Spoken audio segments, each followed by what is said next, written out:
I'm going to show you how to replace these clips on your windows today. And I'm going to tell you why most of the people that are showing you how to do it are just not telling you everything.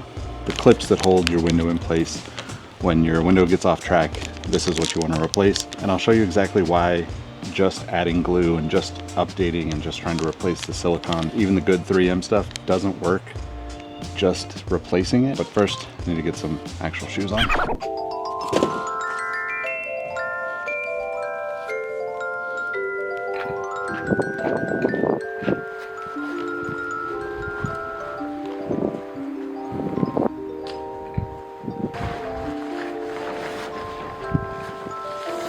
Most of you know that I've been working in the sneaker industry for about 20 years now, and my friends over at Keen Utility actually sent over these beadworks. They are carbon toed, which I thought would be good for this channel because I talk about car stuff and I'm working on cars. Today we're going to be fixing the window tracks for this RSX, but it will apply to basically any Honda from the early, actually even back to the late 90s. It's almost the same exact part. Might be slightly different, but I'll link to those in the description. But anyway, thanks to Keen for sending over these shoes. They are super comfortable so far, nice and cushy, but I'm really excited to have something that won't kill my toes if I drop tools on it. So thanks again, Keen. Those of you that don't know, I used to work in like auto shops for about 10 years before I got into the sneaker industry. And one of the things that I would notice on almost every single car that we put speakers into that had ever had work done on it before is that people just never replaced the window clips and in the proper way. So I'm going to show you what I mean by that in this video, but basically I'll show you how to pull the door panel off and then get into kind of the steps that I would take to make sure that your window is going to stay on the clips and on the regulator and in the grooves that you need it to be in for good, basically. There's plenty of ways to do it, and I by no means am a professional at any of this stuff. I'm just having fun doing it, but these are just the things that I would do, so hopefully it helps you. Okay, so you're gonna have to remove this. This just snaps off. It's just a clip here, and it just clips into the bottom there. It's a pretty easy one. Then you're going to need a flathead to put underneath here. So you just want to basically pry this up and that panel will pop off right there.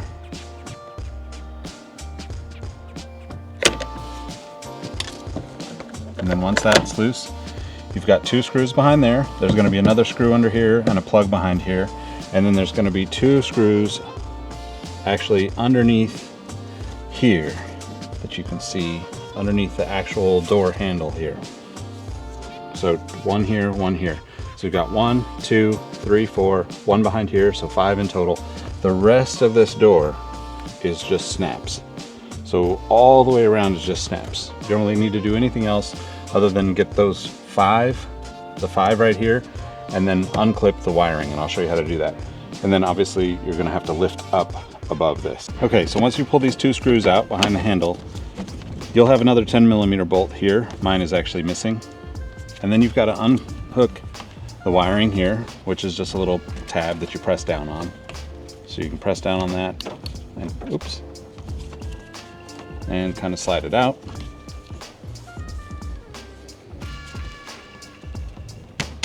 Unclip that. It's pretty easy. Now this part you want to be a little more careful with. This is what holds your door lock, or sorry, your door handle. And you can usually, if the car is older like this one is, you can just push on this. You can just hold it, push the clip over and unclip it. See how that's unclipped right here? You might have to actually put a flathead underneath here to push it up and push it off. If you got to be careful because these are easy to break, but they also snap like that and you can get your finger caught. So just be careful.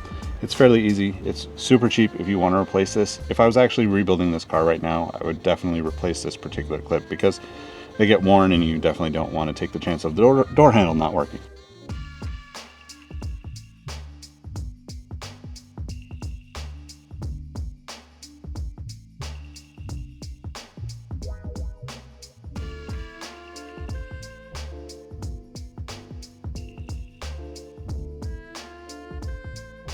Okay, so let me talk about this window weld stuff. This is what a lot of people would use to replace the clips.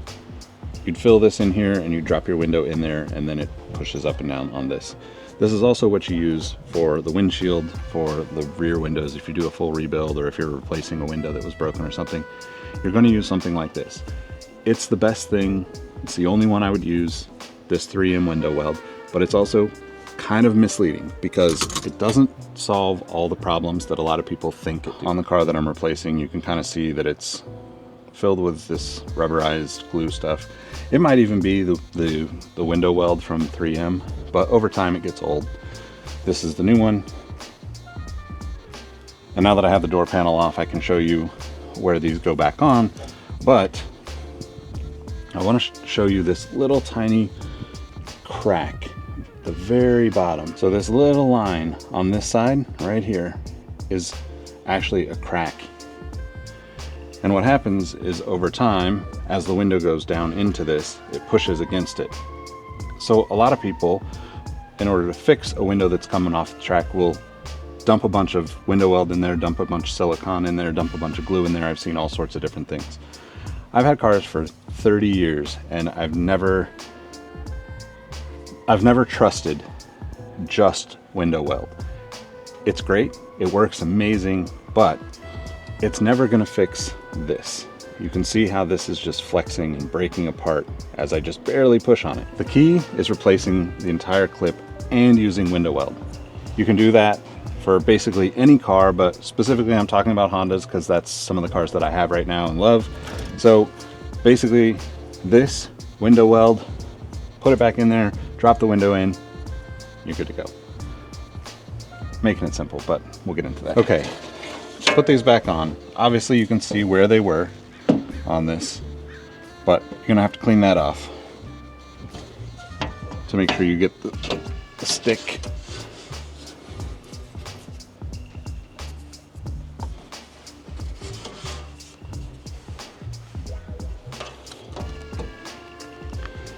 I'm just going to use a little bit of invisible glass. You could use something stronger if you want.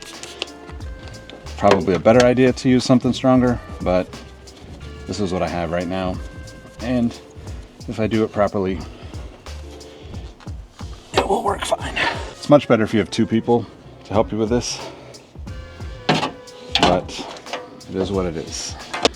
Since I don't have the gun for this window weld tube, I'm just gonna cheat it a little bit and use my little puncture tool to fill in the gap around it. This side has to face out.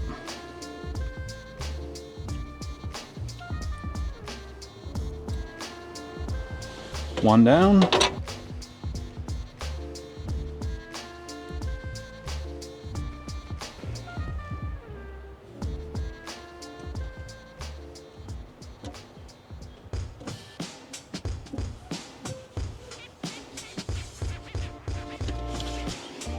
All right, when you're putting the window back in, you want to do the front part first, and you want to do it from the outside.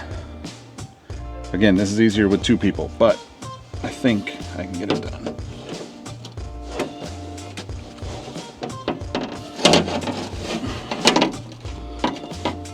And you want to get it into that front groove,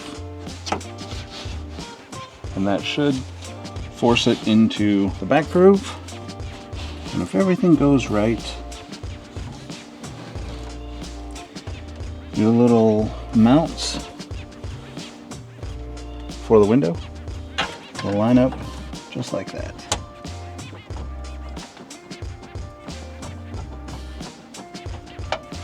And once you've got it started with your fingers,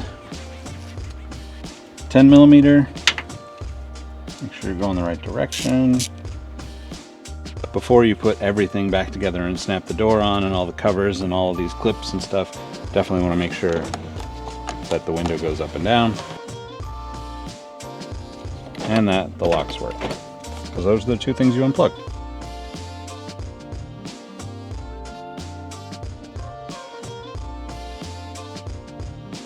All right, so if you happen to be one of those people that's replacing this because the window was broken. One thing I didn't mention, but you should make sure to actually clean out the lines, the grooves, and obviously clean out underneath the door if there's any broken glass, because that will hamper the window from sitting in the track properly. So you just want to make sure that you clean out the tracks both in the front and the back, and then just clean out the bottom of the door, because that's where a lot of the glass gets stuck. And just get a shop vac or a vacuum of some kind, get that out of there. Otherwise it's also going to rattle a lot. It's just annoying.